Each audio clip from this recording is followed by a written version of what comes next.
कहीं की भी हो सकती हैं, दिल्ली, मुंबई, जयपुर, हैदराबाद या फिर हिंदुस्तान का कोई भी और शहर। आमतौर पर ऐसे हादसों के बाद टेलीविजन स्क्रीन पर या अखबारों में नजर आते हैं कुछ चेहरे, सुनाई देते हैं कुछ नाम, वो नाम जिन्हें हम आतंकवादी कहते हैं, वो चेहरे जिन्हें हम खौफ के चेहरे बताते हैं। कुछ दिन सुर्खियों का हिस्सा बनने के बाद इनमें से कुछ नाम और कुछ चेहरे कहीं गुम हो जाते हैं। जानते हैं क्यों? क्योंकि अदालत उन्हें बाइज्जत बरी कर देती है, उन पर लगा आतंकवादी होने का इल्जाम हटा लिया जाता है। लेकिन क्या आपने कभी ये जानने की कोशिश की है कि क्या हुआ उन लोगों के साथ जिन्हें बताया गया था गुनहगार? कैसे बदल गई उनकी जिंदगी हमेशा हमेशा के लिए? कैसे एक इल्जाम ने तबाह कर दिया उनका वजूद? इमरान क्रिकेटर बनना चाहते थे, लेकिन उनके माता पिता चाहते थे कि वो एक इंजीनियर बने, पैसा कमाएं और अपनी बहन के हाथ पीले करें। लेकिन उनके ऊपर लगे एक इल्जाम ने सब कुछ तबाह कर दिया। उनकी बहन के लिए रिश्ता आना तो दूर, रिश्तेदारों ने भी मुंह फेर लिया। एक आतंकवादी को सबक सिखाने के लिए लोगों ने उनके घर पर पत्थर फेंके और हालत ये हो गई कि इमरान ने भी इस जिल्लत से तंग आकर खुदकुशी करने का फैसला कर लिया। इमरान, क्यों करना चाहते थे खुदकुशी? खुदकुशी इसलिए करना चाहता था क्योंकि मेरी वजह से जो है मेरे घर वालों को बहुत प्रॉब्लम हो रही थी और सिर्फ मुझे ये पुलिस वाले लेकर इतना न्यूज में बता रहे थे और मेरे घर पर कई बार खतरा हुआ और मेरे जो भाई है उनके स्कूल में उनसे तरह तरह के सवाल पूछे गए थे और मेरी बहन को उनके इंस्टीट्यूट से निकाला गया था क्योंकि वो मेरी बहन है और मेरे जो पिताजी है उन्हें उनके प्रमोशन की जगह डिमोशन दिया गया था। तो उसकी वजह से जो है मैंने सोचा कि मेरी वजह से इतनी प्रॉब्लम आ रही है, चलो मैं ही मर जाता हूँ तो ये सब प्रॉब्लम खत्म हो जाएगी। क्या हुआ था आपके साथ? क्यों पकड़ा गया आपको? मुझे इसलिए पकड़ा गया था कि मुझे बताया गया था कि आप जो है मक्का मस्जिद ब्लास्ट के जो मेन एक्यूज्ड है, मेन जो कॉन्स्पिरेटर है वो मैं ही हूँ, मुझे बताया गया था। मीडिया में उन्होंने ये बता दिया कि ये जो है इमरान जो है एक मक्का मस्जिद ब्लास्ट का एक्यूज है और इसने ही ये मास्टरमाइंड है जिसने ये ब्लास्ट करवाया है। और उसके बाद फिर अगस्त 25 को लुम्बिनी और गूगल चाट का ब्लास्ट हुआ था, उन्होंने मेन कॉन्स्पिरेटर फिर मुझे ही बताया था। तो उसके बाद में मुझे लेकर गए थे नार्को के लिए। जैसे ही वो नार्को टेस्ट कंप्लीट हुआ, उसके नार्को टेस्ट जो है 5 या 6 बजे खत्म हो रहा है, उससे पहले ही 5 बजे रिपोर्ट आ रही है कंप्लीट न्यूज चैनल्स में कि इमरान ने हर चीज कबूल ली, इमरान ने हर चीज अपने ऊपर ले ली कि उसने ये सब करवाया है। एक बात बताओ, आज अगर मैं आपसे कहूँ कि जुलाई 2007 जब आपको गिरफ्तार किया गया, वो दिन 22 साल की उम्र थी सिर्फ आपकी? 22 साल। एक आम लड़का क्या कर सकता है? क्या कर रहे थे आप उस दिन? कहाँ थे? मैं जो है क्रिकेट खेलकर कोई दोस्तों के साथ बाहर गया था, तो वहां से क्रिकेट खेलकर मैं वापस आया घर पे।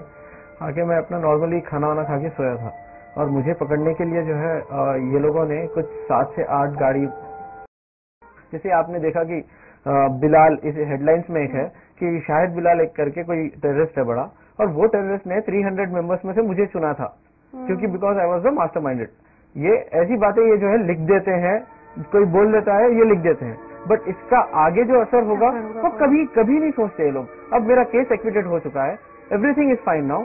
अब कोई मुझे पूछता तक नहीं है कि आपका जो प्रीवियस था इन्होंने क्यों आपके ऊपर रॉन्ग केस डाला था, क्यों क्या हुआ। कोई जाके कमिश्नर को ये नहीं पूछ रहा है कि क्यों भाई आपने क्यों पकड़ा था इमरान को, ऐसे रॉन्ग केस डाल के अगर छोड़ दोगे किसी को, किसी की लाइफ क्या होगी। कोई आज तक कोई कभी किसी को पूछा ही नहीं है। जैसे जैसे मेरे घर पे पुलिस वाले आते हैं, मेरे आजू बाजू वाले जो मुझसे बात करते हैं, कभी कभी अच्छी बात करते हैं, ये केस के बाद में कभी कभी जैसे अच्छी बात करते हैं वो भी बात करना छोड़ देते हैं वो लोग। जैसे ही पुलिस वालों को देखते हैं पूरा दरवाजे बंद आजू बाजू, और जैसे मैं इधर उधर देखता हूँ तो सब भाग जाते हैं। घर के बाजू शादी होती है, मुझे नहीं बुलाते हैं। अगर मैं किसी के शादी में चले जाऊँ तो सब खाली। अगर कोई मस्जिद के पास नमाज पढ़ के सब लोग बाहर निकल रहे हैं, मैं अगर नमाज पढ़ के किसी को सलाम करूँ तो सब भाग जाते हैं। और ऐसा हो गया मैं ग्राउंड में अगर खेलने जाऊँ तो पूरी टीम बोल रहे हैं कि नहीं नहीं भाई बस आप बहुत अच्छे हो इमरान भाई, आप जाइए। एक बात बताओ, समझ सकते हैं तुम्हारे साथ क्या हुआ। मतलब 22 साल की उम्र में जिस लड़के ने इतना सब कुछ सहा, उसी वजह से तुम्हारे अंदर आज इतनी नफरत भर गई है, इतना गुस्सा दिख रहा है मुझे। बेशक देखिए, अगर आप किसी को भी इनोसेंट को उठा के अगर आप टेररिस्ट बोल देंगे तो गुस्सा तो आएगा ही, बट मैं चाहता हूँ ये सब छोड़ दूं, मैं आगे बढ़ूं, कुछ ऐसा करूं, कुछ लाइफ में ये सब भूल जाऊं, मैं जाऊं और कुछ ऐसे काम करूं जैसे लोग मुझे पसंद करें, पहले जैसा पसंद करते थे। पहले मैं मेरे गली का जो है, मेरे एरिया का मैं हीरो था, क्योंकि मैं उन्हें मैचेस जिताता था। आज मुझे कोई मैच में लेता भी नहीं। पहले मैं जो है एरिया का मैं हीरो था, क्योंकि मैं हर शादी में नाचता था। अब मुझे पूछते हैं वो शादी में अगर जाऊं मैं तो वो शादी ही बंद हो जाए। बहन की शादी भी नहीं हो पा रही। बहन की शादी एक हो जाएगी, बस एक उम्मीद है। 18 महीने जेल में बिताए आपने? जी हाँ, 18 महीने। तुमको कुछ दिखाते नहीं रहते?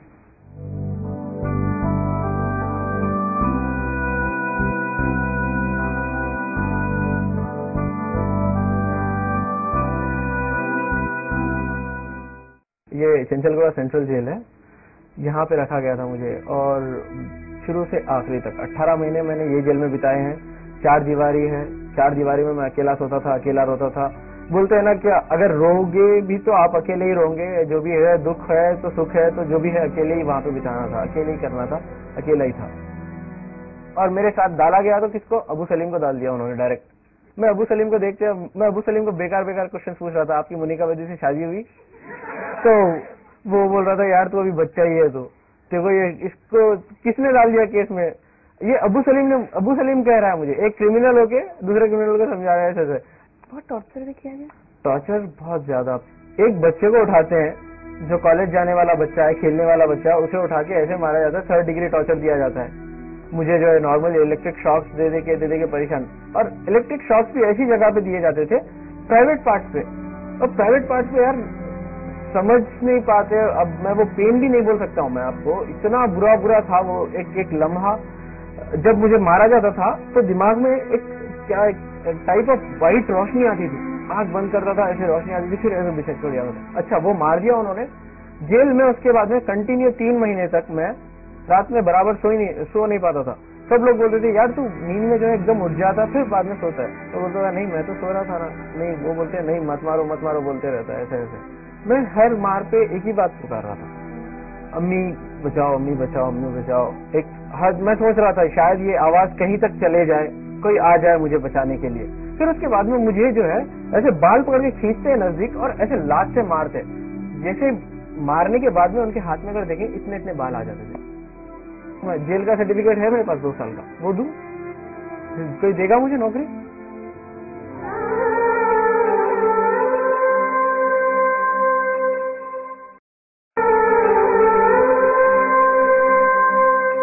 बहुत रोए हो जेल में? बहुत रोया हूँ। ये जेल में जो है आपको कैसे बताऊं, देखता था मैं दूसरे लोगों को जो रिहा होकर जाते थे, जिसकी बेल आ जाती थी, जिसके केस खत्म हो जाते थे, उनको देख के मुझे रोना आता था। और वो जो सलाखें वो साइकोलॉजिकली बहुत इफेक्ट करती है। और जब मेरे वालिद वालदा जो है आके रोते थे वहां पे जेल में, तो उन्हें देख के मुझे ऐसा होता था यार ये तोड़ूं और बाहर चले जाऊं, एक बार उनसे मिल लूं और वापस आ जाऊं। और सब में मेरे लाइफ का जो सब में बुरा दिन गया है लाइफ का, अब तक की अगर कोई पूछेगा कि सब में लाइफ का जो सब में बुरा दिन था, वो था जेल में ईद का दिन। ईद के दिन मैंने नॉर्मली पूरे लोगों को मैंने समझाया आप मत रोइए मत रोइए मत रोइए। बाद में मैं जेल में अपने बैरक में आता हूँ और मैं रोता हूँ, क्यों? मेरे माँ बाप से मैं दूर हूँ। एक बार तो क्या हो गया, किसी ने कह दिया कि मेरे माँ का डेथ हो गया ईद के दिन। अरे यार उस दिन तो सोचो आप कैसे, मैं कुछ समझ में नहीं पा रहा, मैं बात नहीं कर पा रहा हूँ, इधर जा रहा हूँ उधर जा रहा हूँ पागलों की तरह।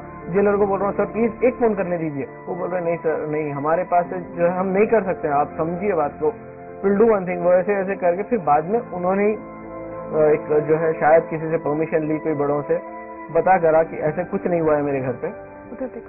हेलो अस्सलाम वालेकुम भाई प्रजा। कभी ये हम लोग सोचते भी नहीं थे कि ऐसा इतना बड़ा हो जाएगा और आप वापस सही सलामत कर आएंगे।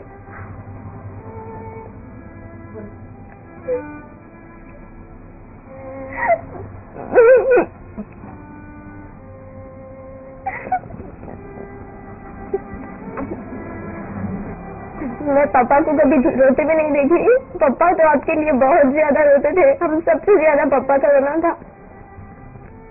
कैसे भी हो वो दिन मैं याद करना नहीं चाहती। आप आ गए, बस खुश है हम लोग।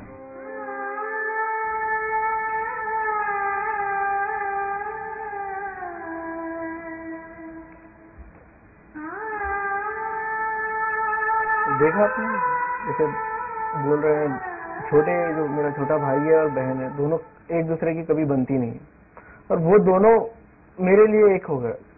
पढ़ाई छूट गई, अब पढ़ाई छूट इंजीनियरिंग गई, पूरी नहीं कर सकते। अब इंजीनियरिंग पूरी करना मैं चाहता भी हूँ तो ये वो मुझे कहते हैं कि we have to speak to the concern authorities. Suddenly उन्होंने हमें टेररिस्ट कह दिया, कोई हमारे से बात करने के लिए राजी नहीं है। हम कहीं अगर जाते हैं तो हमें अच्छा रिस्पॉन्स नहीं मिलता है, हम अगर आगे पढ़ना चाह रहे हैं तो हमें पढ़ने नहीं दिया जा रहा है। एक अच्छी मल्टीनेशनल कंपनी है, वहाँ पे ट्राई किया मैंने, तो they have asked me so what about your past 2 years। तो मैंने एक बार ऐसे बोल दिया कि sir I was working somewhere here and there. तो वो बोले नहीं, आप you will get the experience certificate from there. अब वहाँ पे एक्सपीरियंस सर्टिफिकेट कहाँ से लाऊं मैं? जेल का सर्टिफिकेट है मेरे पास 2 साल का, वो दूं? कोई देगा मुझे नौकरी? और एक बात ऐसी हो गई, मैं जैसे ही जेल से बाहर आया, अब लोग मेरे पास क्या फरियाद लेके आते हैं, बेटा आप जरा चलिए, हमारी जो है बेटी, जो हमारे दामाद है, हमारी बेटी को बहुत मार रहे हैं, आप चलिए। मेरा बैकग्राउंड उन्होंने ऐसा बना दिया, एक गुंडा बना दिया, गुंडा टाइप ऑफ बैकग्राउंड बना दिया। Do you feel helpless? बहुत सारा हेल्पलेस ऐसा है, ये वर्ड ही जो है ना, कुछ बोल ही नहीं सकते, वर्ड के मायने जो है वो सब खत्म हो गए। हाँ इमरान, मेरे बच्चे दुआ मांगे और तुम कहाँ है, खुश रहो। और यही दुआ है मेरी कि आप जो भी अपने से 2 साल में जो बीता है वो उसे भूल कर आगे बढ़ो। हर दिन मैं आपके लिए दुआ करती रही, हर नमाज में आपके लिए, हर टाइम टू टाइम, रात को होता, रात को दिन को रहते, दिन को आपके यहाँ से दुआ करी। और ये भी सोची कि ना आप मेरे बच्चे को ये करें, एक ना एक दिन मेरा बच्चा आएगा, ये उम्मीद लेके मैं दुआ करती रही।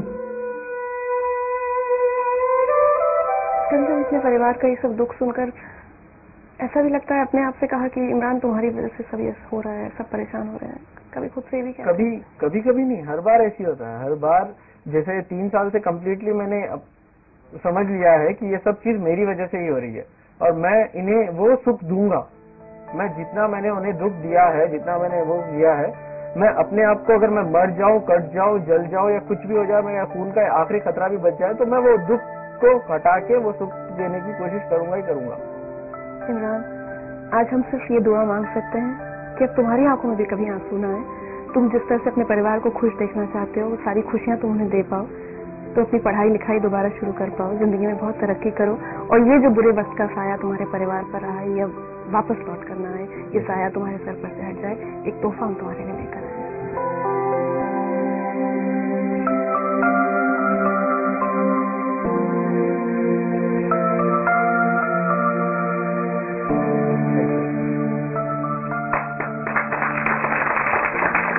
दुआ कीजिए वैलेट कभी भी फुल रहे, हमेशा फुल रहे, हमेशा फुल रहे, ये हमारी दुआ है। The guy puts the gun on here, you know. I mean, मुझे ये लग रहा था कि नेक्स्ट सेकंड मैं नहीं बचूंगा। खत्म हो।